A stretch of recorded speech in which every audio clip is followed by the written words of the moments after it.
Good evening, everybody. This is City Council meeting on February 17th, 2026. Time is 7:06 PM. Will the clerk please call roll? Here. Here. Here. Mr. Rock, Here. Ms. Marshall. Here. Mr. Wiseman, Here. Mr. Stokes. Is there a motion to excuse the absence of Mr. Stokes? So moved. I'll second. There's a motion by Mr. King, seconded by Ms. Sachs. Will the clerk please call roll? Ms. Weiser, Aye. Mr. King, Aye. Mrs. Sacks, Aye. Mr. Rock, Aye. Ms. Marshall. Aye. Mr. Wiseman. Aye. Okay, his absence is excused. For all those who are able, please join us in the Pledge of Allegiance.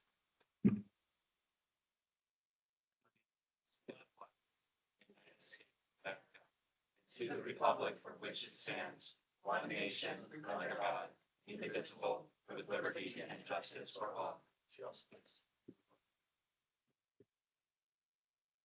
Okay, next item on our agenda is reading and disposal of the journal. We do have meeting minutes from our prior meeting, which was on February the 2nd.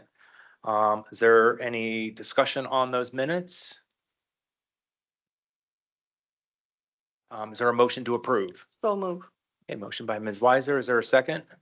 I'll second. And seconded by Ms. Marshall. Any discussion on the motion? If not, will the clerk please call roll? Ms. Weiser, Aye. Mr. King, Aye. Mrs. Sacks. Aye. Mr. Rock, Aye. Ms. Marshall. Aye. Mr. Wiseman. Aye. Okay, and then additions and removals from the agenda or referrals to committee. There is an updated agenda that you should have in front of you. Does everybody have the updated agenda with the updated letter B? This was the planning commission item. Yes. Okay. It's the packet. And so I don't need to make a motion to add it to the agenda, right, Mr. Ryan, since it's already on the amended agenda. I'm Okay. sorry, why don't you need to add it to the agenda by motion? It's already in the amended agenda. That, We got the amended agenda at 5:30 today, so nobody's had notice of this. I didn't. And I've gotten calls from people who wanted to talk about this, and I said, oh, don't worry, it's not on the agenda this week. oh, So I'm. then we can still make a motion. Okay, well, then I will make a motion to add letter B, motion to approve planning commission recommendation for the application of Congregation Zichronheim, 2392 South Green Road, seeking recommendation for proposed expansion of parking lot from 31 spaces to 67 parking spaces and requiring the following variances. 1, 10 parking spaces within 30 feet of the rear parking setback. 2, 6 parking spaces in front of the setback. 3, parking lot coverage up to 63%, as well as conditions by the planning commission on the following. 1, there is an appropriate security barrier that would be required by any state or local authority around the pond. 2, there be signage around the pond. 3, there is a on-board fencing to match the existing fence in the north area by the neighbor. 4, there is a 20-foot clearance on Summerfield. 5, there is no right turn on Summerfield, as well as a condition to an amended design where the front parking spaces are squared off so that the parking spaces are perpendicular and not angled. That is my motion. Is there a second? I'll second. Okay, so seconded by Ms. Sachs. This is to add it to the agenda. Mr. King, you had your hand up first. Thank you, Vice Mayor. Just had a question for Mr. Wiseman. You said that people had contacted you wanting to speak on this. Are they not here? Yes, I've had phone calls about this to talk about it, and I was like, oh, don't worry, it's not on the agenda. I mean, is this the discussion on the motion? Because This is the discussion to add Add the it. motion, to add the agenda item. This Right. is what the motion is for. Ms. Weiser. Because of the fact, I didn't even realize that the agenda had been amended because I did not check my city email. I think I checked it last around 4 PM, so I have no idea. And in view of the fact there were people that wanted to speak to the item, I'm hesitant to vote for this. Mhm. I'm aware of the project, I'm aware of the variances. And on a personal level, it has nothing to do with the actual approval of it. But I think trying to rush it through, knowing that there are people that wish to speak to it, it's not going to be very transparent because of when it was added. So I just can't vote for it. Gotcha. And let me just ask the law director, if the motion fails and it does not get added to tonight's agenda, would it be automatically added to the March agenda or would too much time have passed? No, we can add it on the March agenda, and I believe the applicant's here and we could speak to them whether they would agree to. Okay. Is that appropriate to ask at this moment? We Um, need to vote on a motion. well, I think that either you vote on the motion or somebody makes a superseding motion to table it until the March. Okay. If I can amend my motion to table it or no. So I made the motion. You know, in light of what I'm hearing from my colleagues, and I don't disagree that I think it's important that residents who Yeah. want to speak, course. speak. I just want to make sure that the application is heard by the city council and that the mechanism would be that it would go to the next meeting. So if that is the case, and it could by motion, I would amend my motion to table this agenda item. And Can we clarify the date of the March meeting is, The it's not the second. Monday, no, right? it's not. It's No. the third for some reason. 'cause Fourth? it's a holiday. It's fourth. Oh, fourth, sorry. Wednesday, March fourth. It is. And is the applicant here? They could, Oh, Anybody Yes, here for no. Zircon Chaim no. for that agenda item? okay, so maybe they thought this. Yes. Yes, they didn't know that. Yeah. and that's what we got. So. Thank you for. Ms. Weiser. bringing that I back. just wanted to clarify, I have no objection to, Mhm. and I understand your hesitancy at this point because of that motion. And I am grateful that you're willing to amend it to move it to the March meeting. I Mhm. certainly can support that. Okay, so I've amended my motion. Ms. Sachs, would you amend your second? Yes, I will. Okay, so the motion has been amended to table to the following city council meeting on the March the 4th. Any discussion on the amendment? If not, will the clerk please call roll? Aye. Mr. King, Aye. Mr. Sachs, Aye. Mr. Rock, Aye. Aye. Mr. Wiseman. Aye. Okay, so that item is tabled. Any other additions and removals from the agenda or referrals to committee? I'm not aware of any. Okay, if not, we will entertain comments from the audience. Those wishing to address the city council this evening can come up to the podium, state your name and address for the record. You are limited to 5 minutes. I do set a timer. And just one by one, whoever is interested in speaking, please come up to the podium.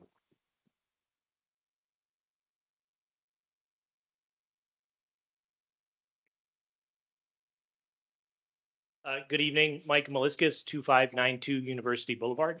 On my way to drop the kids off at school today, I happened to stop at a stop sign I'd never seen before on Fenwick and Meadowbrook. So I know that it had been discussed at the safety committee meetings last year and hadn't heard where that was going. So I was really surprised and happy to see that up there. So thank you to the committee for getting that done. I think it will really enhance the safety of our neighborhood. I would like to see it go a step further to be able to narrow the crosswalks in that area. I measured them out right now. The pedestrian crossing at that intersection is about 70 feet to serve 2 lanes of road, which could easily be just 20 feet. NOACA has a library of materials that the city can rent and borrow to do what we call tactical urbanism, where you're able to do some very low cost adjustments to the road using just paints and pylons to enhance the safety of that intersection. Basically, what we would do is if we can get a permit to do so, to get those materials then from NOACA and paint a buffer there so that we narrow the car crossing in that intersection from the 70 feet, which includes large radius corners, but you could paint that and pylon that in to really get it down to about 20 feet where the pedestrians would have to be intersecting with car traffic. I think that's the logical next step from those stop signs to allow, you know, families, particularly from the south side of town, want to go to the park or something. That's the road to be on to walk to the wall. And so I'd really, you know, I'm willing to do the work. That's what NOACA wants from us as residents to be able to do that. The only support I would need from the city then is to get a permit to do that work. So I would ask that the safety committee consider that and allow us residents to do that if that is in line with the goals that you have at that intersection, which again, thank you so much for the stop. Thanks. Thank you.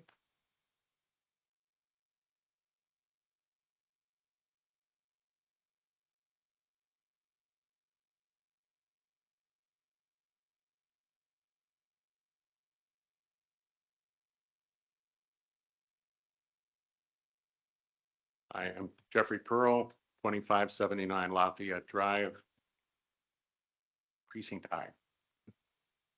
I wanted to address the mayor and council tonight with my disappointment that the program for Rust Belt riders being covered was going to be dropped as of March 31st. We've seen an expansion of the program almost triple since it began, and that should be continued, and we would anticipate further growth. I had participated in this for years now. Our son had brought the concept of Rust Belt riders to us, and I had thought, why am I going to be taking my trash somewhere? And he explained the difference. I think that's a lot of what winds up happening over a period of time, that people have to learn of the value of composting. There's a lot of different ways to compost, and people can certainly sometimes do it at home, but not everybody has the ability to be able to do that. And I'm glad that I've learned about Rust Belt riders and happy to participate and advocate for their use. And I was there along with a number of people in the audience today, along with Councilperson Sachs and King, when we began the free program with the help of the Solid Waste District. And when you see how it's grown from 2 carts to, I believe it was 7 or 8 at last count, I would like to see that continue and have a second location, which I understand had been in the planning. I don't know if it's still in the planning, regardless of cost. I know that other cities around us are participating and have offered Rust Belt riders at no cost to their residents, in Beechwood, in Shaker, in Cleveland Heights now. And we're not them. I understand that. But I think when we're talking about all the different things that we could do, that would be something that would be helpful to residents. And I would advocate that we reinstate that and continue the program and cover it. Thank you very much. Thank you, Mr. Pearl.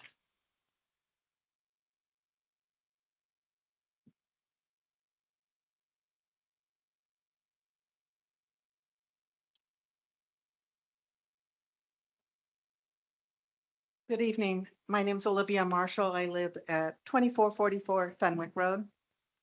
I'm here because I care about reducing waste in our community and doing my part to protect our environment. Composting is one of the simplest and most effective ways we can cut down on what goes in our landfill. Food scraps and organic waste make up a significant portion of household trash. And when they end up in landfills, they create methane, a powerful greenhouse gas. Composting turns that waste into something useful instead of something harmful. I've tried to compost in my own backyard. Unfortunately, it attracted animals, and with our long cold winters, the materials simply didn't break down properly. For many of us in this region, backyard composting just isn't practical year-round. That's why services like Rust Belt Riders are such a valuable alternative. They provide a reliable, community-scale solution that works in all seasons and keeps food waste out of the landfills. The drop-off bins at the Walt are especially convenient for University Heights residents, making participation simple and accessible. I understand the council has been subsidizing the composting services, which has made this environmentally responsible option accessible to more residents. Ending that subsidy would make the $12 a month fee prohibitive for many, especially of those on fixed incomes or approaching retirement like myself. If we want composting to remain a true community solution, it needs to be affordable and inclusive, not a privilege for only those who can comfortably absorb another monthly cost. I respectfully urge the council to consider ways to support this for residents so that this important environmental initiative can continue and thrive. Thank you for your time. Thank you.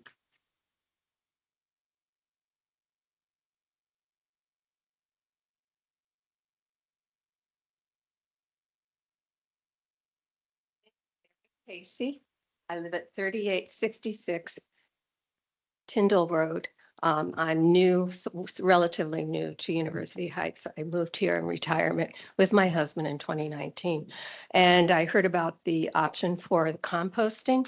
And the main thing I want to say, it's the right thing to do. And I thought about composting, but I can't do it. I'm physically not able to. And I was concerned about rodents in my yard. So I thought, I'm going to give this a try. And I found out that it's very clean, it's very effective, and it should be for everybody, not just for a few of us that might be able to pay for Rust Riders. And I urge the mayor to please think about this. It's very, very important to our environment. And sometimes it feels like we have no control of what we can do in our lives. And I think this is a time for us to say yes. And I also want to ask the question, the composting weighs a lot. So that's less weight going in the regular trash. So maybe it balances itself off when you're going to end up paying for it one way or the other. So thank you for your time. Thank you.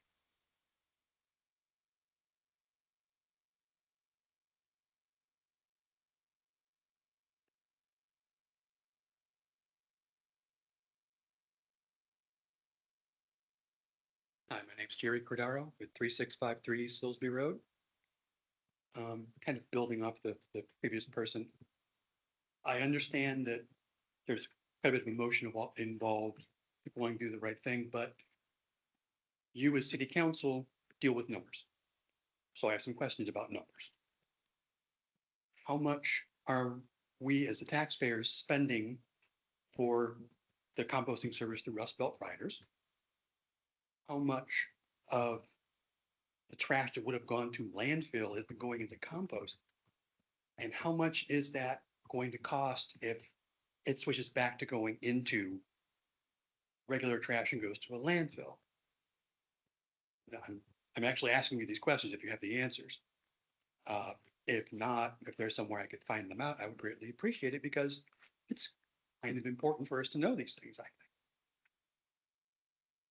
On a personal level, I think it's a great idea, but I understand you have to think about the money. Thank you. Thank you. I was going to address that we don't typically do a back and forth, but this is the time that you can address the council. So we can't provide those answers at this moment. Anybody else that would like to address the council?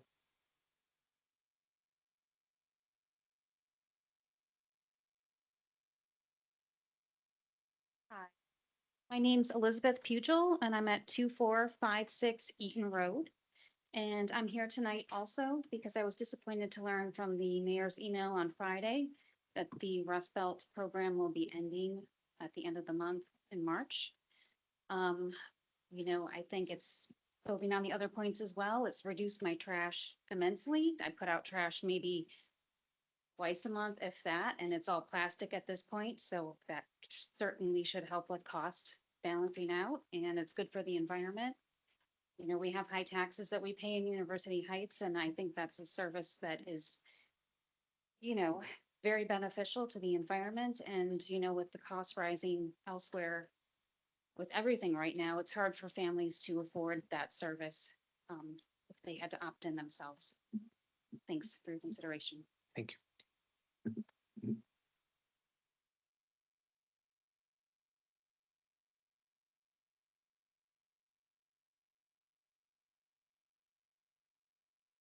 My name is Maggie Fry, 2560 Warrensville Center Road. I'm a recent mover to University Heights. I came from near Erie, PA, where we didn't have municipal composting available. And I was so excited to find that that was an option here because you can recycle, or I mean, you can compost so many more items with Rust Belt Riders than you can in a backyard compost pile for the very reasons that people have already mentioned, you know, not getting rodents and smell and things like that. I think also it's an important thing for the city to offer. Again, for things that people have mentioned, that it opens this up to people of all income levels. Also, I know that the original pilot program was funded by a grant, so perhaps there's grant money that could be explored to be able to continue or at least offset the cost. But I would really stress, I think Rust Belt Riders composting is something that the city does need to contribute to. Thank you. Thank you.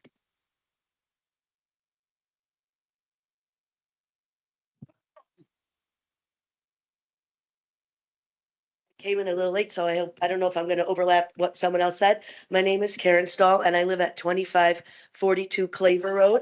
I've been composting since like the city started, paying for the program. I was actually so excited. We like bought our bucket. I'm like, we're waiting for the, bins to open up. I just want to share my personal experience and, that kind of, I think is a reason, I'm sure it's other people's personal experience and why the city really should be promoting this and try to get other people, to join. And I think by contributing to the cost, other people will, hopefully join the program. I have a larger family. I used to fill 5 to 6 garbage cans outside, for the garbage pickup a week. I don't know how, but we went down to 2 to 3. So we cut our garbage in half just because I'm taking a 5-gallon bucket once or twice a week to the wall so again, I don't know how that works out, but it just does. That's my personal experience. We now have 2, maybe 3 garbage cans that are getting picked up every week. And in terms of animals, our garbage cans, because there was food in them and food waste, I used to have to pick up garbage, the raccoons. I had good, garbage cans with locked lids. Somehow the animals chewed through them and dumped over the garbage cans and got them open. And I was constantly picking up garbage, lots of garbage, food garbage. I mean, it was gross because you're picking up your garbage from the whole week off of the, sidewalk, the driveway. So the raccoons don't come anymore or the skunks. And I also, in the summer, I used to have maggots always. After every garbage pickup in the summer, I used to have to hose down my garbage cans. And I know people do those like the, what are they called? Bath bins, bin baths or something. Again, I'm not going to be able to afford that. I know it's costly. So I used to hose down my garbage cans. Once I started composting again, I've been composting from the beginning. So we went through a whole summer. I don't know where they came from, but one time I had maggots. And again, it used to be a weekly occurrence that I used to have to get rid of those maggots from the garbage and the animals. And again, the less garbage that's going in my garbage cans. So thank you. If you don't, I'm saying if you stop the contribution towards it, I will continue it, even though that's difficult for me financially. I'll pay the $12 a month or whatever it is to go and compost my stuff. But I think the city, if they want to promote it and get more people to join, people are not going to just join if they have to pay for it if they were never doing this before. So thank you. Thank you.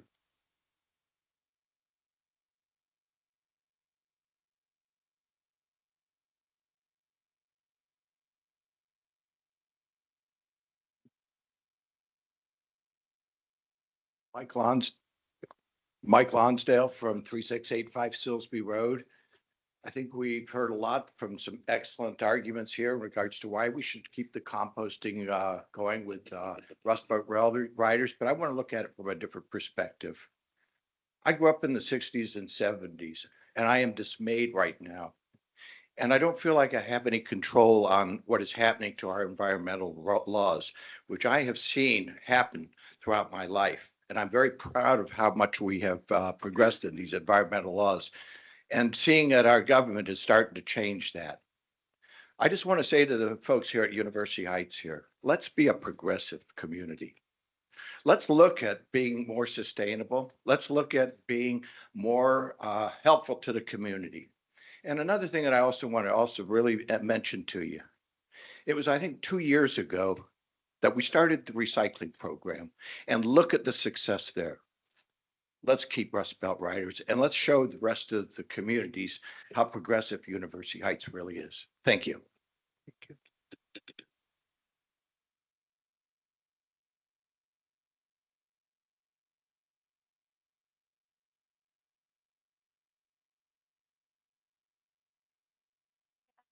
Rebecca Bray. I live at 2648 Ashurst Road.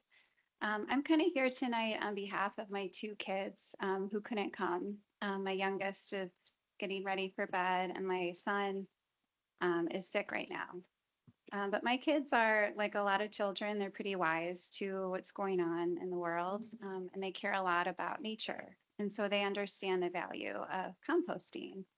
And I think for them, it's meant a lot to go over to the Walt with their dad and drop off the compost. And they understand that they're having an impact on the environment, and they're creating rich, healthy soil that you can grow plants in, and not just, creating emissions in a landfill. It was really wonderful that the city was involved in this program for a while. And I agree with the previous speaker that it did help me feel like this was a progressive community that I think would be attractive to a lot of people in the area, and kind of put us more on par with like Shaker Heights and Cleveland Heights. So this just feels like, it's 2026. This is a time to move forward and invest and maintain programs like this, not to go back in time. Feels like decades, and get rid of something that's so positive and so beneficial. Thank you.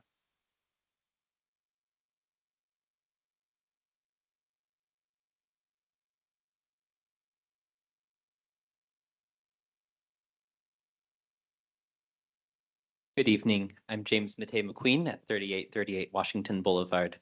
Like many of my friends and neighbors who are here, I also have income difficulties. I have 2 small children. We would love to continue composting. So many people already said why it's a good reason to keep going. I don't need to reiterate their comments, but I fully support all of those comments for why it is a good reason to keep composting. Thank you. Thank you.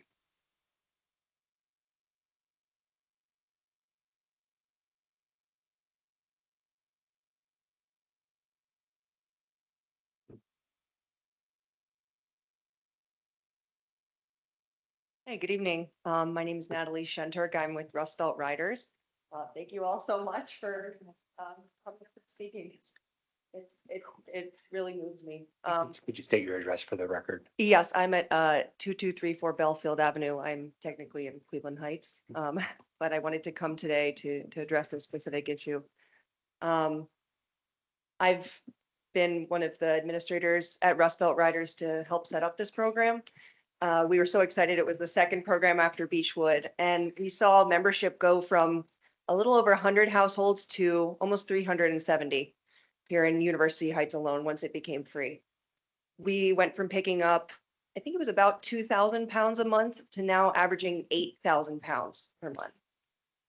This is a trend that we see in every city we work with. So when we were in Shaker, Cleveland Heights now just opened a second site at Noble. And in Beechwood, as soon as it becomes free, diversion triples, quadruples. So unfortunately, while there are some members who will be able to continue affording the $12 a month, we will see diversion go down when this is defunded.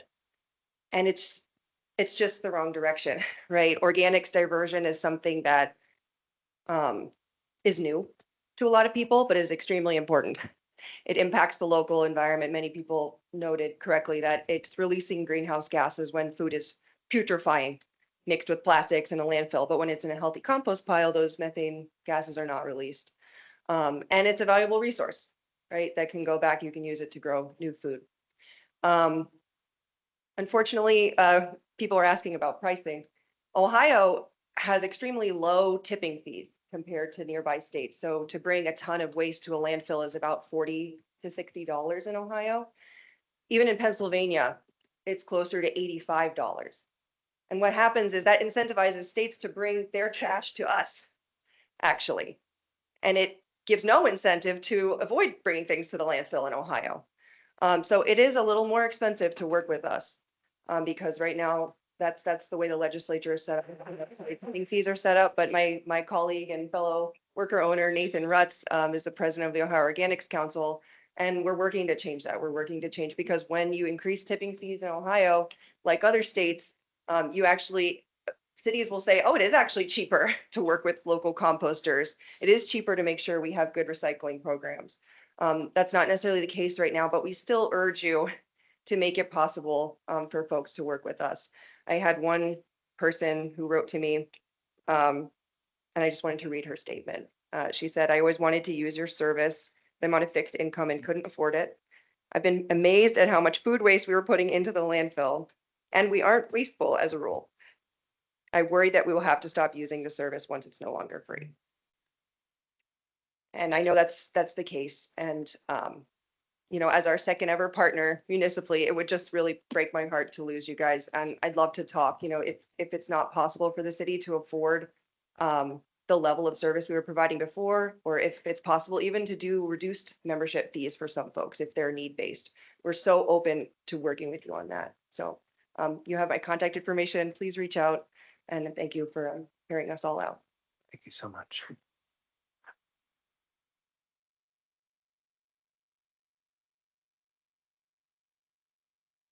Is there anybody else that would like to address the council this evening?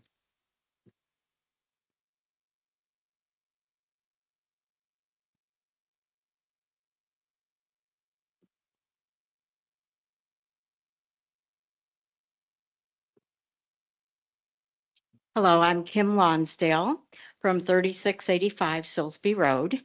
And I too believe that the Rust Belt Riders is such a great program. As citizens of the earth, I think we all need to be good stewards. And I think if the city can help us in doing that, it would be very valuable. Thank you.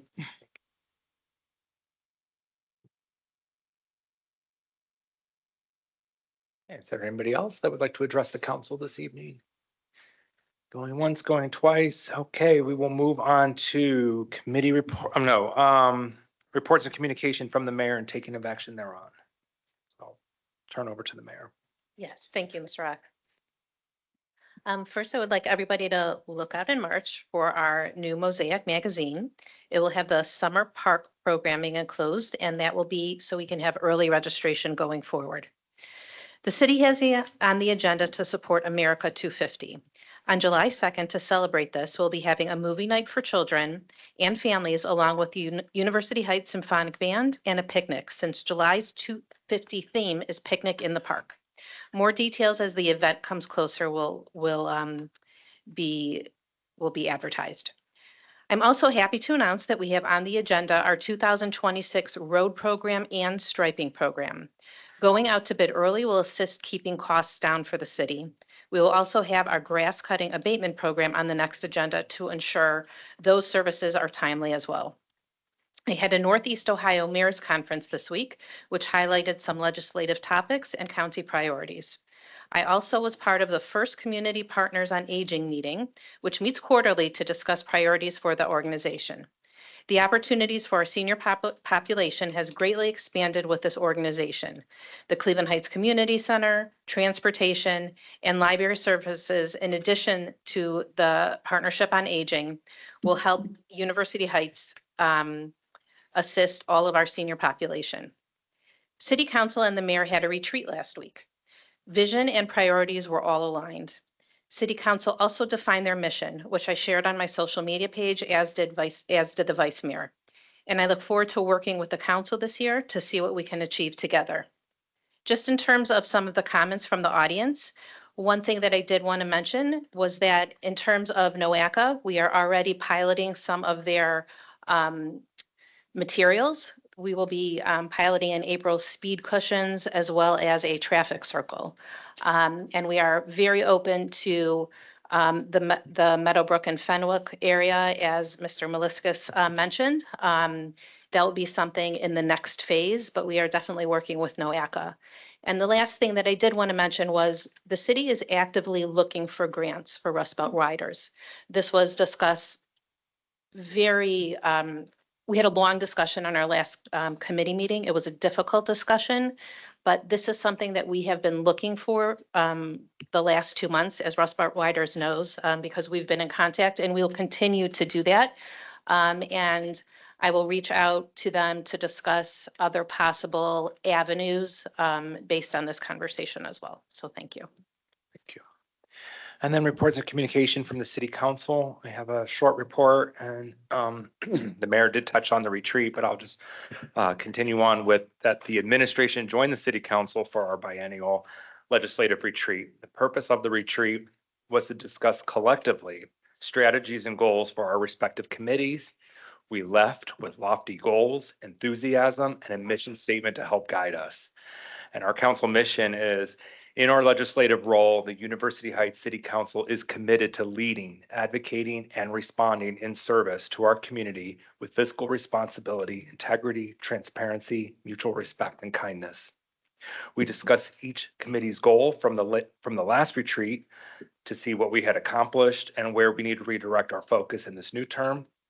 We discussed new ideas that will fit for each committee. And then on tonight's agenda, you will see that there's a small change to our council committees. Each of the council committees align with an administrative department. And since the administration removed the economic development department, there was not a need to continue the economic development committee. The council discussed many options for what that 7th council committee would involve. And we found some gaps that coincide with priorities with the administration, and the solution for the naming and focus of that 7th committee would be the infrastructure committee. If this new committee is approved by council tonight, and Mr. Wiseman will be chairing the new committee, he has an interest in collaborating with other cities, addressing regionalism efforts, and looking at our infrastructural needs. And then turning to the zoning code, our comprehensive zoning redo is continuing. The work from the prior committee has transitioned to the council of the whole now. And we had our first council of the whole meeting last Monday for this term, and we will continue our discussions on the second Monday of each month. That concludes my report. Are there any other reports from the city council at this time? If not, we're going to move on to to reports and communications from the directors, starting with finance. Is there a report? No report, sir. Thank you. And our law director? I have no report this evening, Vice Mayor. Thank you. Police department, police chief? Is he Yeah. here? Chief Rogers is excused today. Okay, and no report. No report. Fire, Mr. Perko?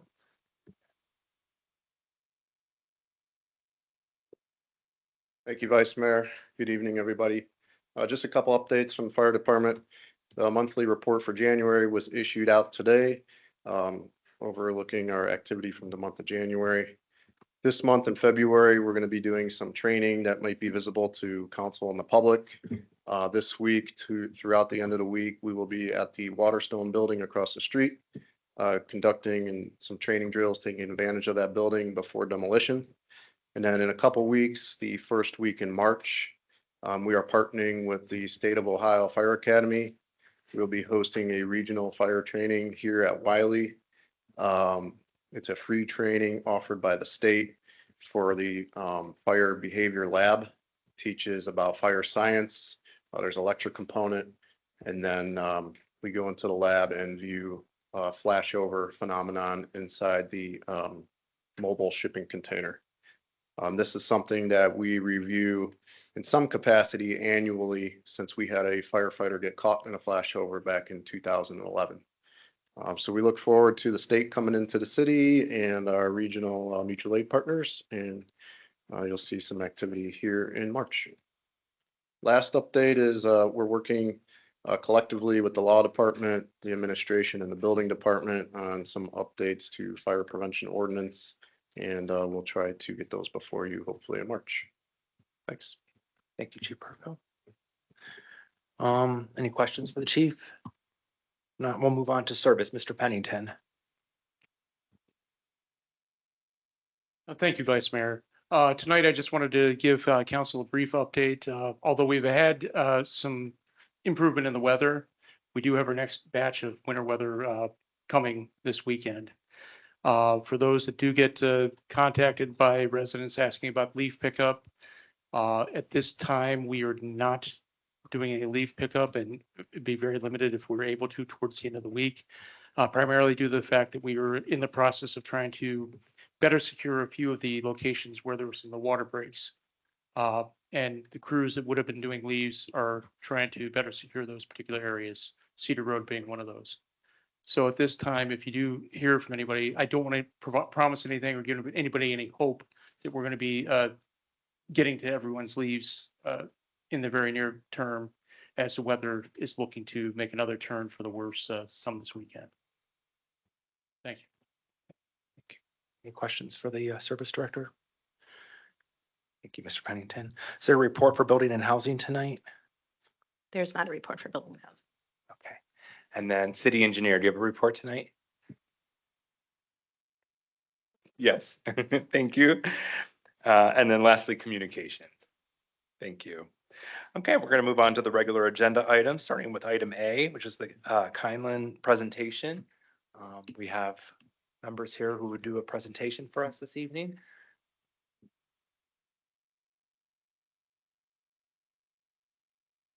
Mayor, Vice Mayor, council members, thank you for being a Kindland community. So I'd like to start by showing this 3-minute video that Ben is going to cue up. Hi, I'm retired General Dave Petraeus, and I want to share a message in support of a nationwide initiative, the United States of Kindness, that will be launched as our country celebrates its 250th birthday in 2026.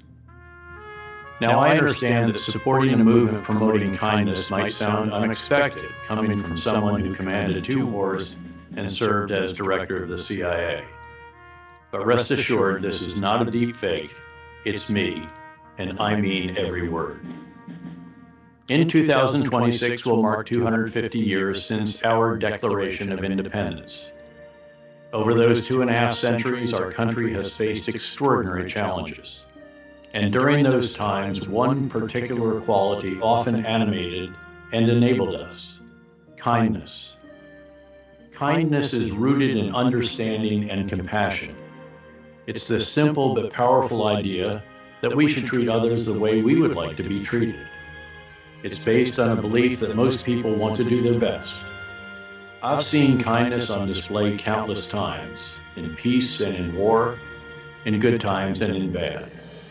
Americans and our allies have often shown that even in the toughest moments, kindness can prevail. Now, I know that these reflections may sound unusual coming from a retired soldier. But over the decades, I've found that kindness actually works. In most situations, whether in business, government, academia, or the military, kindness helps build trust, foster collaboration, and get things done. That's why I'm supporting the United States of Kindness initiative. It builds on a remarkable regional effort begun over 3 decades ago in Cleveland by the Values in Action Foundation and its Kindland movement. That initiative has already made a meaningful impact in Northeast Ohio and beyond, including in over 5,000 schools, some in every state. Values in Action is now expanding its effort nationwide. And as we celebrate our country's 250th birthday, the initiative will encourage companies, educators, government officials, those in uniform, and citizens from all walks of life to make kindness a central part of how we treat one another, challenging groups and individuals to help celebrate our nation's 250th anniversary by participating in 250 acts of kindness and sharing their stories. Kindness can truly become one of our defining national traits. So yes, this message is coming from an old soldier who is asking you to consider the power of kindness to help ensure that our great country remains as caring and as civil as it can be. To learn more or to get involved, please visit usofkindness.org. Thank you very much.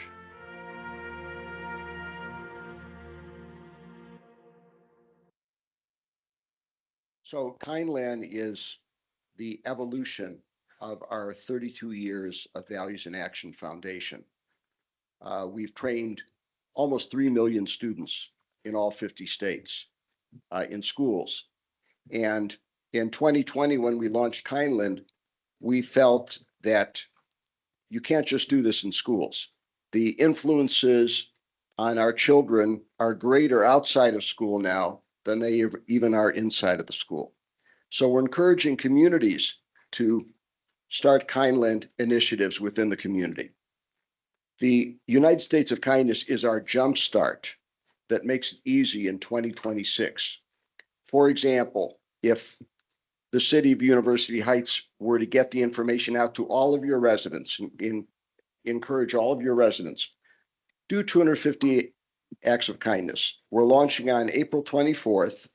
There will be several launches, one in Cleveland, one in Columbus, one in Washington, D.C., and one in New York City. And from April 25th through the end of the year, there are exactly 250 days left in the calendar year. So if you encourage residents of University Heights to be one of our leading communities in our, not only in our state, but in our country, to do the 250 acts of kindness, one act of kindness every day, however small it is, you will see a different culture emerging within University Heights. And you could be a leader in our state. We want Greater Cleveland to take the lead in our state. We want our state to take the lead. Your police chief has already received a letter from Dave Yost and a video from Dave Yost. He has sent to every police department and every sheriff's department in the state, asking that every police department commit to doing the 250 acts of kindness. The thing is, you're doing it already, but it's not coming to the collective consciousness of our nation or our community or our state. If you were to ask, and there have been polls on this, Gallup has done poll after poll about optimism in the United States, and optimism is very low. If you ask people, are we a cup half full or a cup half empty? Most Americans would say we're a cup half empty. Kindness reverses all of that. So we ask on your card, very simple, go into usofkindness.org, register the city of University Heights as one of our cities, encourage your residents. Every city department can take, can contribute in doing the 250 acts of kindness. And we would love for University Heights to be a leader in this. And also encourage your schools. I know that Liz Kirby has been in touch with us, Superintendent Kirby. I know that the mayor of Cleveland Heights has been in touch. And wouldn't it be great if Cleveland Heights, University Heights schools are immersed in kindness? It'll change the culture of the school, of the schools. We have a lot of metrics that show that one of the most violent schools in Cleveland, from one school year to the next, violence decreased 80% as a result of our programming. So kindness works. That's our theme for US of Kindness. Kindness works. And it works because we all understand it. It grows organically, and it gives us that endorphin boost that gives us the kind of a self-satisfaction feedback loop, and encourages the watcher of the act of kindness to continue paying it forward and doing the kindness. So we encourage you, we appreciate your adopting kindness as one of your core values in your mission statement. And we appreciate this council and the mayor and your leadership, and look forward to working with you. Any questions? I know that we all want a United States of kindness, right? Thank you. Our city already signed up. Great. Okay. And thank you for the presentation and the video. That was terrific. Item B was tabled. We're going to keep the same lettering format. So item C is presentation for the University Heights City Employee Handbook. Yes. Yeah, I know that city council has asked in the past to view our employee handbook and have a presentation. So it is complete right now. And I asked Mr. Esposito if he could please just give a high level overview. Okay, well, first of all, thank you very much for having me here tonight. I know it's been a long time coming, a labor of love. We've had some staff changeover, but I'm in now, at least for the foreseeable future at any point in time. And one of the first things the mayor asked when she was mayor-elect was, hey, look, this is like one of the first things on the agenda other than, transition with their staff or team, things like that. So things were all wrapped up in the end. They hit her desk. She's reviewed everything, offered corrections, changes. I sent some things to Law Director Brian, and we have a finished product now that I'm going to talk about. She's asked me to give, in the interest of brevity, kind of a Reader's Digest version of some of the things in the policy manual. So I'm going to attempt to describe the main changes to it. In terms of like new policies, there weren't a whole lot of new policies that were introduced. We did bring one in about cybersecurity, which is state auditor's recommendation now.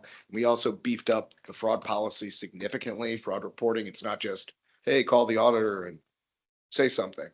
It's a lot more robust for that. So those are two new ones that are robust and much more developed than the old manual. Beyond that, a lot of terminology cleanup going on. There were some sections of the policy that reference one that referenced the National Labor Relations Act, doesn't apply to public sector employers. There were some places where it indicated certain things apply to unclassified employees when they really don't. Promotions in the classified service are supposed to have an unclassified service. That's not the way things work. Other things that we did, updated the fair employment practices in the city to align with the ordinance. Again, classified and unclassified terms, clarified part-time status for employment, not only employment, but also healthcare benefits, because they're two different things. One is 30 hours a week, another is 35. Updated some references to the ethics law, and you have an employment and relatives policy. So we wanted to differentiate the two because under the Ohio ethics law, the definitions are a little different. In insurance, we clarified like for opt-out purposes, if you have two employees and they're married and you opt out of yours, but you're still covered by the city plan, that's not what insurance opt-out is. We also clarified some of your current administration of benefits issues, and that was with Denise's help, where we started to go through and look at certain things like when you give vacation leave, when you give personal leave, you do something like you front vacation to employees to schedule during the year, even if they haven't hit their anniversary date when they otherwise would accrue and earn it. So we built in some language to reflect what you've done behind the scenes, which is if somebody leaves prior to earning something, there is an offset that goes on. So we wanted to cover that and express that. So, that's all covered and people understand that's administratively how things work. We also went in and in the discipline section in particular, I updated the disciplinary section to align with 12434, suspensions of record, some things like that are in the ORC and are options for discipline. We wanted to cover and address those. I also wanted to clarify and address some of the sick leave transfer things that are present in the ORC. 12438, sick leave transfers amongst employers covered by 12438. And your policy previously just said like any public agency in Ohio, and that's not really how things work absent an ordinance outside of that. So it was a lot of cleanup, just tightening things up, new policies introduced. Any questions? Don't all jump at once. Ms. Sachs, you have a question? Thank you very much. That just sounds like a lot of common sense and how we can run our government effectively and efficiently. Thank you very much, Mayor Weiss and Mr. Esposito. Perfect. Hearing Appreciate it. nothing, I'm gonna excuse myself. A little warm in here tonight. It is a little So I haven't been talking to. That's what I'm saying. All right, thank you very much. Thank you. Okay, and then item D, this is a resolution 2026-23, City of University Heights, County of Ohio, supporting the Ohio Commission for the United States Semi-Quincentennial America 250 Ohio. This is being introduced by the mayor and city council, but I'll turn it over to the mayor at this point.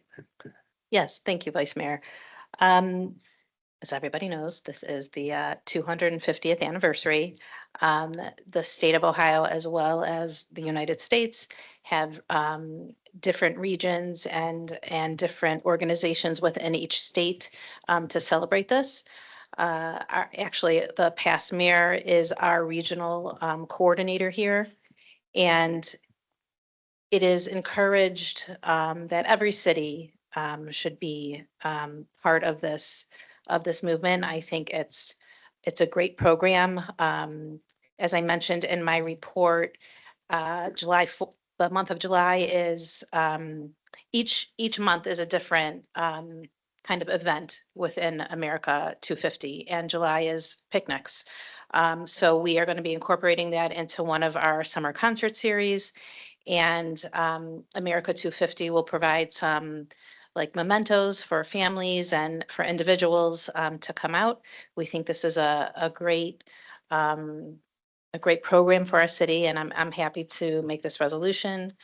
I could read it very quickly, and then myself and all of City Council will be signing it. It will be sent to America 250, and then will become an official city in the state of Ohio. Whereas the Ohio legislature and the governor created America 250 Ohio in 2021 to plan, encourage, develop, and coordinate the commemoration of the 250th anniversary of the United States and Ohio's integral role in that event and the role of its people on the nation's past, present, future, and whereas America 250 Ohio hopes to engage all Ohioans in all 88 counties through their many signatures and officially recognize programs, projects, and events over the next several years by inspiring future leaders and celebrating all Ohioans' contributions to the nation over the last 250 years. And as whereas by adoption of America 250 Ohio resolution, we hope to educate, preserve, innovate, and celebrate. Now therefore be it resolved, and it hereby resolved that the City of University Heights hereby endorses America 250 Ohio and their mission to educate, preserve, innovate, and celebrate every Ohioan in every county. And it is further resolved that a copy of this resolution be sent to the Municipal Legislative Delegation and America 250 Ohio Commission. Do we have the fancy paper ready today to sign or? Yes. Okay, it's gonna be going around then. Awesome. Okay, item E, this is ordinance. You have to vote. We need to adopt. Oh, we do need to, you're right. Sorry. Okay, is there a motion to approve resolution 2026-23? So moved. A motion by Mr. King, is there a second? I'll second. And seconded by Ms. Marshall. Any discussion on the motion? If not, will the clerk please call roll? Ms. Weiser? Aye. Mr. King? Aye. Ms. Sacks? Aye. Mr. Rock? Aye. Ms. Marshall? Aye. Mr. Wiseman? Aye. Thank you. That motion passes. Law director has the sheet that we will all affix our signatures to. That'll be going around. Okay, so item E, this is ordinance 2026-21, amending section 220.10 of the city codified ordinances to eliminate the Council Economic Development Committee and replace it with the Council Infrastructure Committee and declaring an emergency. This is being presented on emergency. And the sponsor of this ordinance, and just to give a definition of what the emergency is, this is so that the committee can get to work right away and not have to wait the 2 meeting rules. And as I mentioned in my council report, that the Economic Development Committee has been removed because the department has been removed, and that there are needs right now for infrastructural items in our city, and that this would be a good fit to fill some of those gaps with the priorities of the administration. And so the council is proposing from its retreat to incorporate this Council Infrastructure Committee. So any other questions, comments, discussion on that? If not, is there a motion to approve? I'm sorry, is there a motion to suspend the rules? So moved.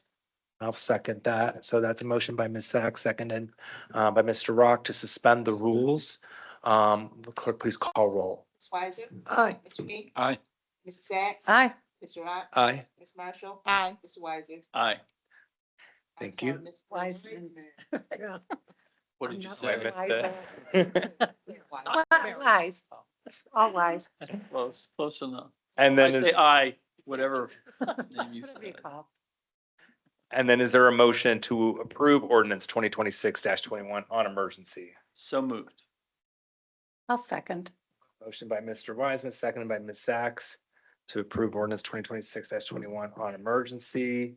Any discussion on the motion? If not, will the clerk please call roll? Ms. Weiser? Aye. Mr. King? Aye. Sacks? Aye. Mr. Rock? Aye. Ms. Marshall? Aye. Mr. Weiser? Aye. Motion passes, and Mr. Wiseman will be chairing that committee.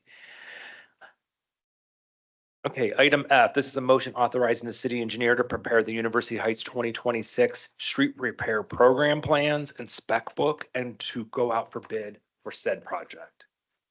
And we'll turn over to Ms. Mothby, who will introduce this. Good evening. I hope everybody had time to review everything that I sent you guys in the packet. There was a lot of information. I gave some background information of things that we evaluated the streets last year and we prepared that paper report. So hopefully any of the new council members, if they were tired one night, hopefully read through that and got a good night's sleep. But no, we did. We put eyes and boots on every street in the city, minus the county routes. And everything was evaluated. And this program helps put our funds in the best, where it's going to get the biggest return on it, on our money. So we are looking at the failed streets separately, and we're waiting for some more information back on those. We're getting some pavement cores and soil borings just to see, is everything bad on the surface or is it all the way through to the subbase? So once we have a better idea of what's happening on those streets, we'll move forward on tackling all of the failed streets. But right now, we're just trying to keep our good and decent streets in good shape. So I worked off of the paver recommendations for this year. And the budget that I was given was $1 million for construction and engineering. So I put together a program that's about $900,000. I gave a couple alternate streets based on Service Director Pennington suggested that we take a look at Bushnell from Lawrenceville Center Road to Miramar, since we did the other section of Bushnell last year, and that was kind of a hot topic with residents. So most of the streets will be done with, or I'm sorry, so the major improved streets, which is the resurfacing. So we have 8 sections of roadway that could use milling and small repair work and then resurfacing. And then we have a budget for doing some preventative maintenance, which will be small, even smaller repairs. You know, I drove on the streets today that's on this list and I was looking at them. And if we put a little money into crack sealing some of the streets, they will last longer. They will, hold up better. A lot of those streets that are listed in the city preventative maintenance heading, there's not big repairs on those streets. It's small efforts are going to go a long way. So we're trying to do some of those small efforts now to extend the life of our roads. And then we also incorporated the county preventative maintenance, and we talked about that, I believe, at the last meeting. But that is shown in the budget. And then I put engineering and construction administration. So I did come up with a budget a little under $1 million if we go with page 1 of it. And then if, however you want to bid it, I'm asking to prepare the plans, prepare the spec book, advertise, and then I'll come back to council with a recommendation for a contractor to go to construction. I'm trying to streamline the process a little bit, so I'm not back and forth at council too much. We are getting an earlier start. Asphalt plants aren't open yet, so we can't go to construction. But we're trying to get everything prepared and get out there as soon as the construction season starts. So is there any questions? Mayor? First of all, I want to thank Ms. Bakaby. I know when I started in January, this was number one because we were very late last year, and I think we really missed out on some savings. I just want to thank you for not just staying in budget, but we have more streets than we've ever been able to do before because we changed a little bit some of the specifications. And also just to let everybody know, the borings, which we thought could be $20,000 to $50,000 are only $9,000. So that is very good news for us, and we'll have a really good idea next year on what failed streets we can go forward with. So thank you again. Yeah, Mr. King? Thank you, Vice Mayor. I think you addressed most of the questions I had going into this. I was a little confused because I didn't see the failed streets included Right. there. And, just from my knowledge of some of the streets out there, I was surprised to see some of the streets that were listed on it for this year being there. And I did notice that Bushnell from Washington, from Warrensville Center to Miramar, it was actually listed as one full segment. It was listed as 100%, but I'm glad that you mentioned that street because it really needs a lot of work. Let's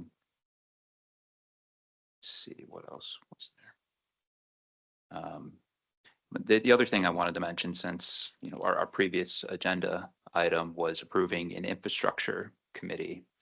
This is a pretty big infrastructure item. And I know we want to get this going and out to bid, but there was a lot of information in this packet for this. And it just seemed like something that would be considered by infrastructure committee. And I wanted to hear what my colleagues had to think about that. Ms. Sachs? Thank you. So this isn't the first time we're seeing this. Yes. Right. So the concept, it opened my mind a little bit, and I'm really glad you brought it to us to not just look at the worst streets and address those, but to also look at those that are fair or whatever the descriptor is to maintain those, because it's less expensive to maintain the medium roads than just going for the worst roads.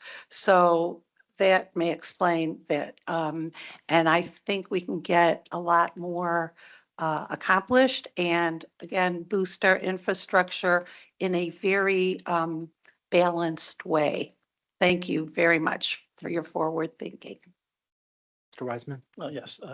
Thank you, Mr. Vice Mayor. Thank you for putting such a good report together. I've got a ton of information. I have a bunch of questions. Okay. If you don't mind, one of the bids, when do you anticipate the bids going out? Oh, the bids? Yes. I think it will roughly, I will say that it'll probably take 4 to 6 weeks to get the plans and spec book ready. So I will send out one of my surveyors, and he will also get some measurements, and we'll try to tighten up our numbers as far as repairs go. So that we have, like, I like to do as much as I can in the office and pre-engineering before we get out into construction and make sure that we know where our budget's going to stand. So I want to know how much in repair areas we'll do and get some measurements on these streets. And I didn't see this as the streets to be seal coated also in this? in this There's a amount? list. Yes, there's a Is list. that also in the $1 million? Or is that a Yes. different amount? No, that's included in that also. There was a list that looks like this. Yeah. So that's, Page, right. Six? Six, I think, Six, yeah. maybe? Yeah. That was most helpful. Okay, I mean, a lot of the pages look sort No, of similar, so that's on page 6, right? Yeah. Paper Okay. report. And what about like roads where there's like a bunch of potholes and the city goes out and fixes? Is that part of the budget? Or is that just something that the city, do we do? Those are, if Is it- they're not on the list, the potholes will always get fixed. Okay, but that doesn't have to be on this list. Okay. And when a street gets done, like completely done, how long does that usually last, or should it last? I don't have those numbers with me. I can let you know. I mean, longer. Oh, this was something that was asked when I was doing the paver program and getting that set up. I will have to get back to you on that one. I don't want to give you the wrong, like 10 years, 15 years, 20 years. I will email you those numbers. And I realize that a lot of different factors go into that. We have winter, the Materials. asphalt, whether it's done, what company it's from. One of the things I want to do in the infrastructure committee is look at the past performance of some of the pavers that have done work in the city and see if there are any ones that their streets last longer than the other ones. Because the last time I was on council, I don't remember doing anything like that. And we give a lot of money to these things. So Right. certainly grading these companies as they perform is certainly something that's going to help, I think, hopefully, if we're able to do that. I did have a question about the contract to do the consultant to do the services agreement to do the contract and review everything. That's for $90,000. Are we bidding that out? No, that's my fee. Oh, that's you. Okay. All right. Sorry, didn't mean to embarrass you. And Mr. Wiseman, part of the, I don't want to say agreement or arrangement, but one thing that Ms. Mockbee had an interest in doing the work of the city engineer, keeping her fees as low as possible, was that she would be able to do the road program work as part of her firm as an additional fee. Right. To Right.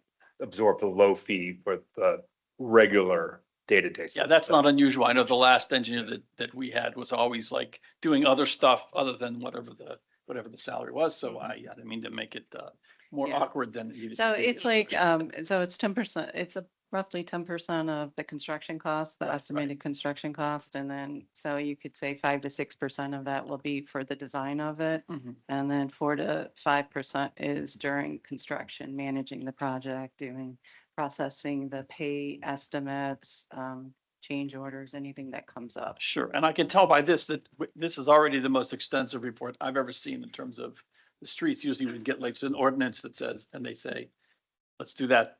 Here's what it's going to be. So I think this is fantastic. Okay. This information Thank is, you. it's great. So I really appreciate it. Thank you, Mr. Vice Mayor. Okay, Mr. King. Thank you, Vice Mayor. I had one more question. So we're using a different process this year. Slightly. Slightly. Yeah. So it's a chip seal process. Yeah. Can you, I know you explained it a little bit, I think at our last meeting or one of the previous meetings, but could you just briefly review the differences between that process and the process we have been using with our surfacing? So last year and the previous years, we've been removing about 3 inches of asphalt. And then any large repairs that are needed at that level, we will do full depth repairs.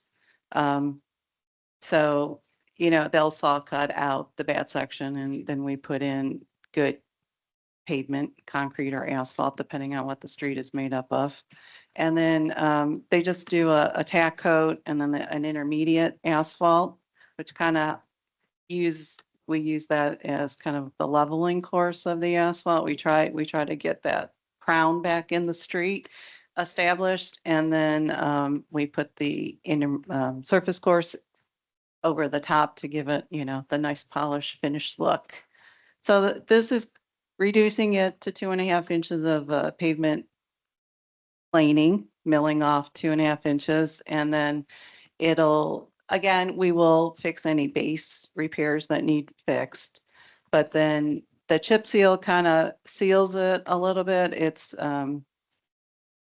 has some stone in it, and then it's an emulsion product, and that'll go down first. Kind of think of it as a little bit more of it'll glue everything in place, and then the intermediate course will go on, a tack coat, and then the surface course. So the intermediate and the surface course are treated the same way. Intermediate is still your leveling course to try and get that crown established again. So it just cut off like a 1/2 inch of asphalt, but I'm still sealing up the pavement, still trying to prevent that water from getting into the base. Just one quick follow-up question. Do we know other cities in the area that are using the chip seal Yeah. on there? Yeah, we some of our other cities that we represent, they regularly do that. And even on like some good streets, they might not even put a intermediate course. They might just do a chip seal and then a surface course if they're trying to save money or if the streets themselves aren't terrible and they just, it's a quick process. I think it's going to save us some time on the construction end, plus it'll still produce a good end product. Okay, thank you. And Ms. Weiser, you had your hand up. Actually, that was one thing I was gonna ask. To remind us that we changed the street process. And I believe when we talked about chip sealing, we thought we would get a longer life out of the top coat as well. Yeah, Yeah, again, I gotta check back at look at my notes and then I'll send it to everybody. The second thing, when you said 4 to 6 weeks, for the bid, I was a bit concerned. But that means the bid packet would be prepared by the end of next month, because that's 6 weeks away. To go out for bid. I know some cities are already going out for bid, but I am delighted to know that we will finally get out for bid before spring, because that means our roads can actually get done before we dangle on the end when the asphalt Yeah, plants are gonna close. that we can do our Um, hope.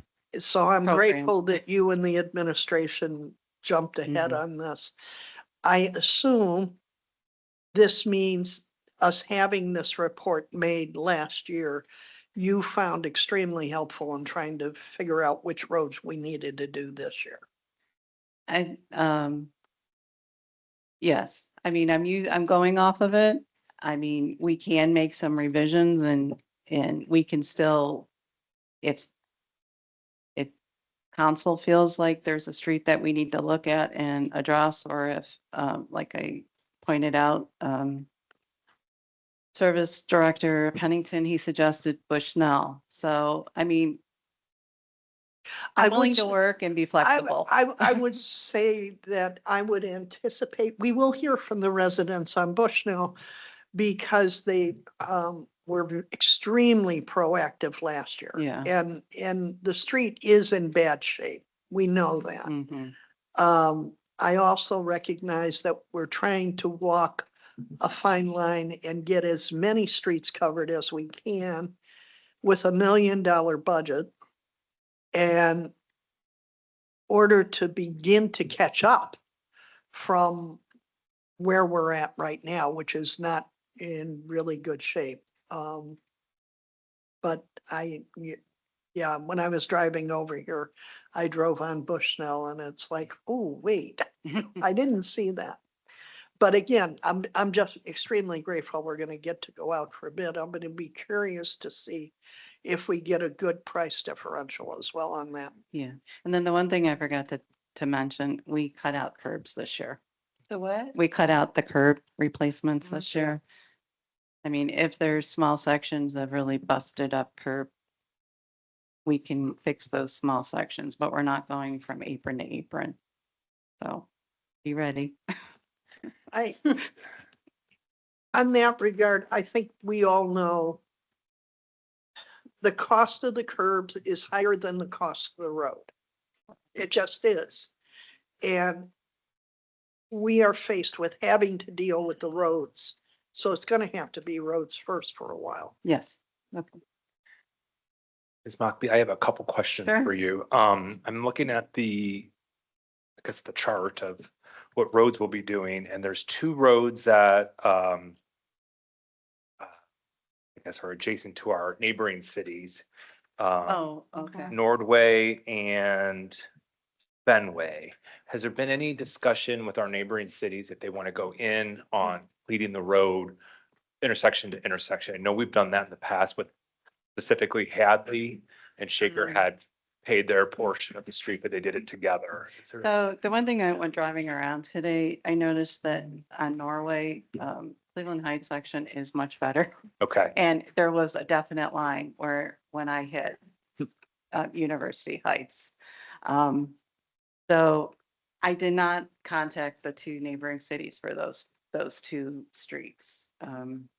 I am, we're looking at some other funding options for future projects, and one of the funding options is a county 50/50 paving project. So we were looking at South Taylor and Green. And so I did reach out, so I'm waiting to hear back from Cleveland Heights about South Taylor. But today when I was driving on South Green, I was like, oh, it looks like the same thing happened. It looked like Beechwood did their half, but University Heights didn't do our half. So that could be a street that we might want to look into applying for too. So I thought maybe it should have been a combined project, but it looks like it was not that long ago that Green was done on half of, Split it. on the east half. So so just something I would recommend. If they say no, they say no. I know. But if Okay. they're interested in paying for their portion Right. of the linear feet, then, Right. So like with this county 50/50 program, both cities could get up to $250,000 for a project. So, we might want to see if we can go in on the county routes with our neighbors. Gotcha. And then for your task order here, on the time of performance, it lists March 1st to June 1st of 27. Oh, well, I think that was, punch list. That was And what I was gonna for the ask, grants if that to grow. included the punch list. I'm hoping the So, program doesn't go. one of the hardest Things at the end of the project is to make sure everyone, it might not be as big of a deal with this program because we're not doing a lot of curb work and a lot of work, that would affect grass. Mhm. But, depending on when we finish, some things roll over to the next spring. Sure. So Like our that's current why, program. yeah, so the majority of the project would be done like this year, but it's just those like, before we actually do the project closeout and ask for the 2-year maintenance bond, we want to make sure everything is done and completed to satisfaction. Okay, and then the start date, since it's March 1st. I would start You as would soon start as right you guys, away. yeah, I Yeah. would start as soon as you guys give me the Okay. okay. And then, Tomorrow. thank you. I just want to address Mr. King's point about the committee, and I don't disagree. I think for this particular program for this year, I want to see this move forward, but for future years, we have a Sure. long list of roads that need to get done, and I think that would be a good jumping off point for the committee for the future projects, and maybe create like a capital schedule Okay, for the future. But I want to see this go through sure. now. So any other comment? Yeah, Mayor? Yeah, just from what you just said, I think that's a good idea. I really am going to start the budget process in July next year. So if we have a budget in September, the roads can, in September, can go to the committee. And it could be a, more thorough and Great. more efficient All right, process. Mr. Wiseman? Yeah, I just want to say, I think there's a lot of meat on the bone here for the committee, for the infrastructure committee to discuss. Even before the bids go out, I don't think the whole process of the contracts need to go through the committee per se. So I think there's a lot to discuss and a lot to look at. So that's what I plan on doing. But it makes sense that, I know what Mr. King was saying, but the last thing I want to do is gum this up. Is there a motion to authorize the city engineer to prepare the University Heights 2026 street repair program and then go out for bid? So move. Motion by Ms. Weiser, is there a second? Seconded by Mr. Wiseman. Any discussion on the motion? If not, will the clerk please call roll? Aye. Aye. Aye. Aye. Aye. Aye. Thank you. Great. Item G is the motion authorizing the city engineer, so don't go away, to prepare the University Heights 2026 pavement marking program plans and spec book, and then to go out for bid for said project. So again, we're just trying to get this off, get this started early so that we can get our bids and it can be completed in summer months this year. Last year, we got it done a little bit earlier than the first year that I was the city engineer. So this year, just trying to improve on what we did last year. So this one, I did provide you guys with an estimate. And then I also provided with what we ended last year's program at, our total cost last year. We came in under our contract amount because we didn't do any extra pavement markings. The year before, we did some extra striping at, I believe, at the Walt and maybe at Purvis Park. I'm not sure. So I don't want to come back and ask you guys for more money with a change order. So I just try to make sure that my estimates, I have a good amount in there, and then I provide a little bit, 10% contingency in case something else comes up. But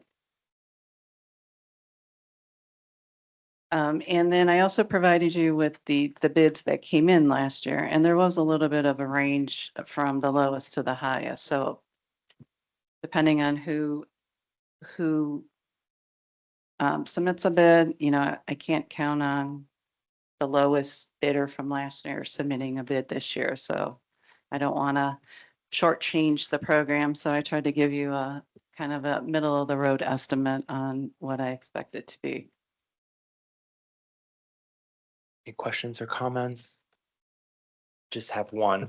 So with the new four-way stop at Fenwick and Meadowbrook, there'll be 2 new stop bars and crosswalks. Well, That would have to be adjusted in our. So the only thing with the crosswalks, unless there's curb ramps, we can't put crosswalks. Unless there's. Even though it's a 4-way stop. Right, curb ramps. Oh, okay. So we can put the stop bars. I mean, stop bars, no problem. So right there, that's like, could come out of my 10% contingency. Anything. I was just gonna remind you to put it in your linear. I will ahead of time, but yeah, so that is something that maybe in the future that we will need to address and add in. There.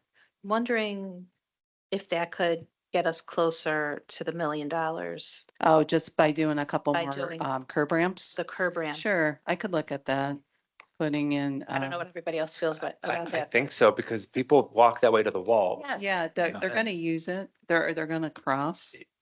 So. It was part of the point of doing a 4-way stop as Mhm. well for safety, and I think that's important, so. But, okay. So I Okay. can look into that. Any other comments? It looks like there are curb ramps there. Not in both directions, I don't believe. Okay.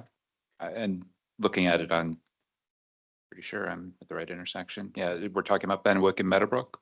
Mm-hmm. Yeah, Yeah, I see the little orange pads at each of It's at the the, diagonal. I guess you could Oh, connect the crosswalk it's from in the the middle? crosswalk. okay, It's not right. It's not- perpendicular, they're the diagonal. okay. So it's like a combined one. Yeah. Okay. All right, I'll So take a then look it's at it paint. and I will, if we can put crosswalk need- lines, we will add crosswalk lines there. Absolutely. Great. Okay. Is there a motion to authorize the city engineer to prepare the 2026 pavement marking plan and then go out for bid? So moved. A motion by Ms. Marshall. Is there a I'll second? second. Seconded by Ms. Sachs. Any discussion on the motion?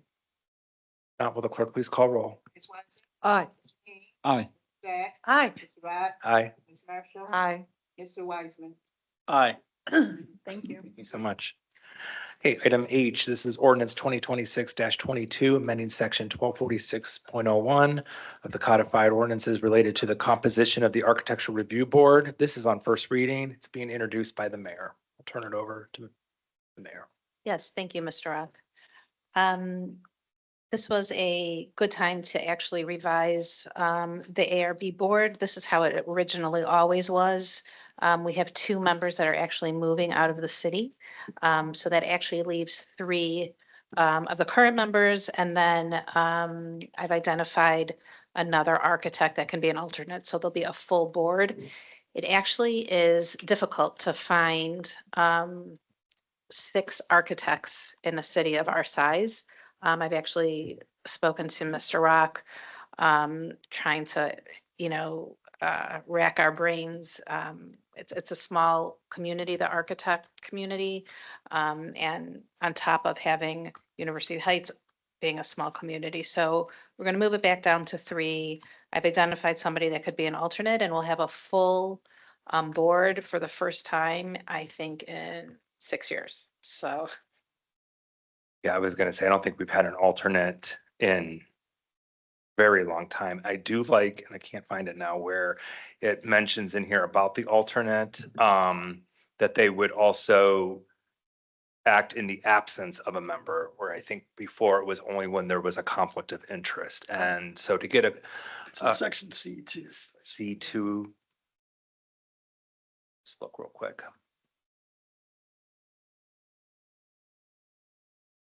Under what section? Yes, okay, so that the alternate one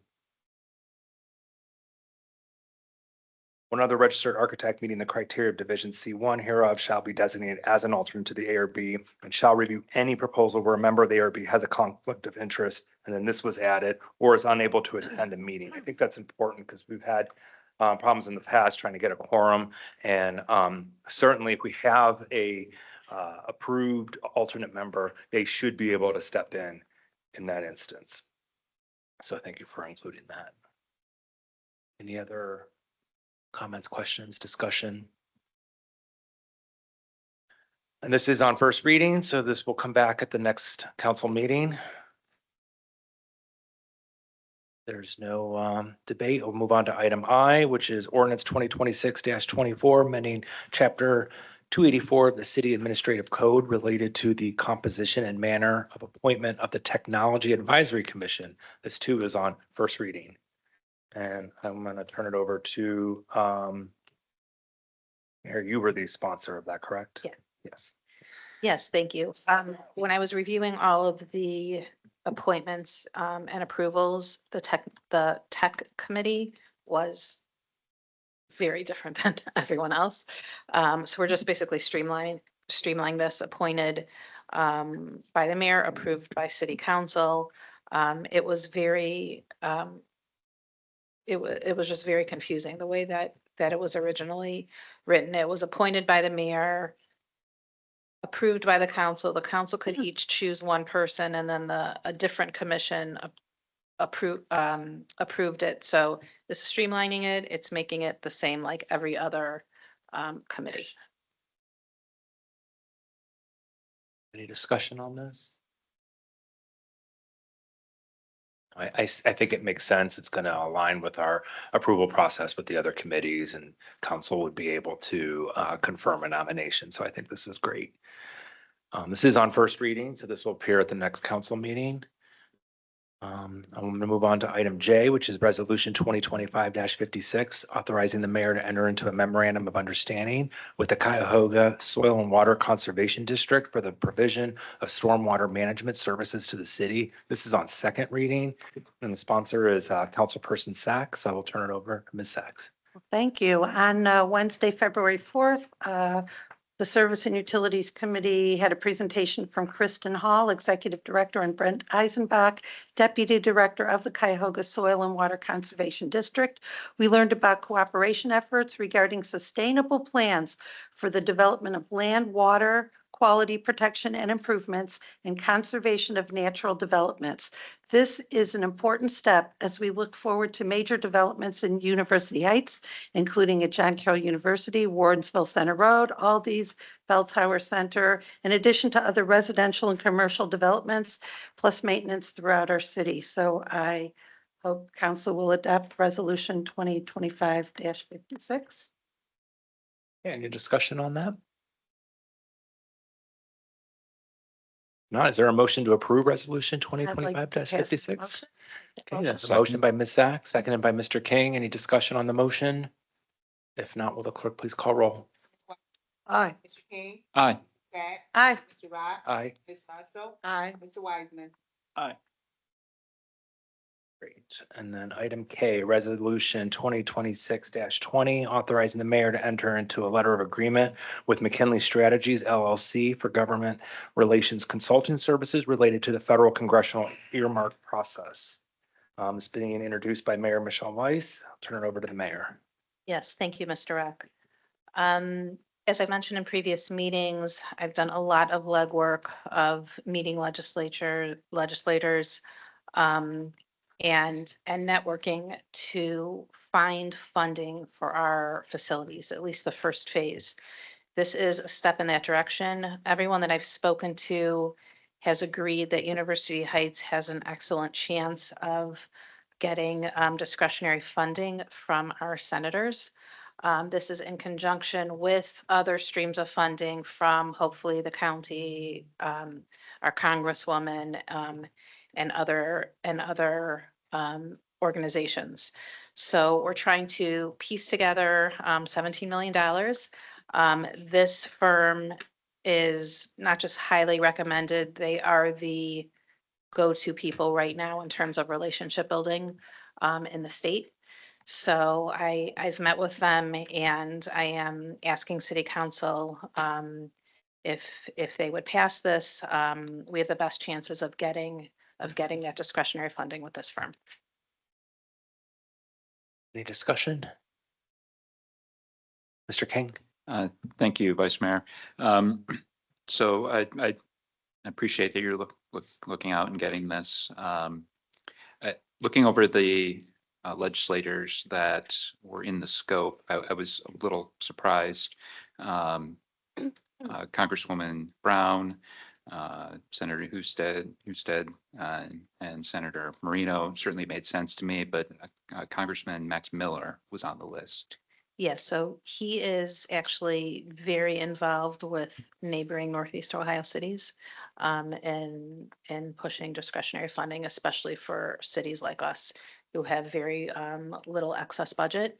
And he's been very helpful to surrounding cities as well. So that's why he's on there. Okay, thank you. Anybody else? Yeah, I think this would be tremendous if we can get as much as we can. We so Trying really desperately hard. need. And thank you for looking out for that. I will make the motion to approve resolution 2026-20, authorizing the mayor to enter into a letter of agreement with McKinley Strategies LLC for government relations consulting services related to the federal congressional earmark process. Is there a second? Second. A seconded by Ms. Weiser. Any discussion on the motion? Now, will the clerk please call roll? Ms. Weiser, Aye. Mr. King, Aye. Mrs. Sacks, Aye. Mr. Rock, Aye. Ms. Marshall, Mr. Wiseman. Aye. And then letter L, ordinance 2026-14, amending sections 1480.11 of the city housing code pertaining to basement rooms. This is on second reading and the sponsor is Councilperson Weiser. I'll turn the floor over to Ms. Weiser. This has, we talked about this at the last council meeting in January when Building and Housing met. We reviewed this and we recommended to council that this be approved. What it does, it moves into the ordinances what has become sort of usual, customary and reasonable in approvals out of ARB for basement rooms. It retains having basement kitchens still have to go to ARB for approval, but BZA. basement rooms now will be codified. And those requests for basement rooms will no longer have to go through BZA. It actually is going to help reduce the BZA budget, or not budget, agenda, which can get quite lengthy, and this is just sort of housekeeping. I do have one question. I forgot to ask this in a committee. If this passes, then any special use permits that are currently granted that have to go for renewals every year, would they no longer need to go for the renewal? That's correct. So it would just be allowed at this point. Okay. That's great. We do have a lot of renewals that come up each meeting and it's quite a bit. Any discussion on this? I think it does say the basement kitchens facilities have to get the special use permit. Yep. Is that every year? That's anybody applying for one. But once you get the permit, you're. It goes through BZA. Fire department inspection. Okay, so that's the same. Yeah, that stays with BZA. And then the applicant does not have to be present for the renewal. Is that correct? That's correct. As long as it's just inspection. Part of the process. Okay. No other discussion. Is there a motion to adopt? So move to adopt ordinance 2026-14. Motion by Ms. Weiser. Is there a second? I'll Go- second. And seconded by Ms. Sacks. Any discussion on the motion? Not, will the clerk please call roll? Ms. Weiser? Aye. Mr. King? Aye. Mrs. Sacks? Aye. Mr. Rock? Aye. Ms. Marshall? Aye. Mr. Wiseman? Aye. Okay, letter M, a motion to enter executive session for the purpose of discussing legal proceedings, personnel and real estate matters. I'm not aware of one. Does anybody have a need to go into executive session this evening? Okay, then we will move on to the standing committees, starting with building and housing, Ms. Weiser. I am delighted to report that we have made great progress regarding sidewalks, finally. We have requested the administration work with the vice mayor and the building department. Where we're at is in creating a program. We finally got the data from housing. We have 72 sidewalk citations that dealt with tree roots. So we're focusing on that. We'll to develop a program, we're going to go out and actually contact contracting companies to see if we can get some bids, if the price is appropriate and it fits within a budgetary a dollar that is possible, that we would first focus on that to get those 72. Either the city would contribute some money towards their repair or contract to have them repaired. So that's one thing. And then also to look at the other 147 citations that were for regular crack blocks. And see if we can come up with a set price for that, where we can contact those individuals. They can opt in to have the block replaced at a lower cost than trying to just hire somebody to do one block, which has gotten very expensive. So that is now actually moving to the point of a program development. We discussed the exterior lighting ordinance, and we're going to fold into that a portion where it deals with interior lighting that actually trespasses out onto other properties. So Mr. Bryan's going to be working on that. We discussed that we now have in place and will be enforcing the short-term rental ordinance, which was passed 2 years ago. And we have contracted with a company that identifies those rentals. We'll identify who to reach out to and contact the housing department. So that is in motion as well.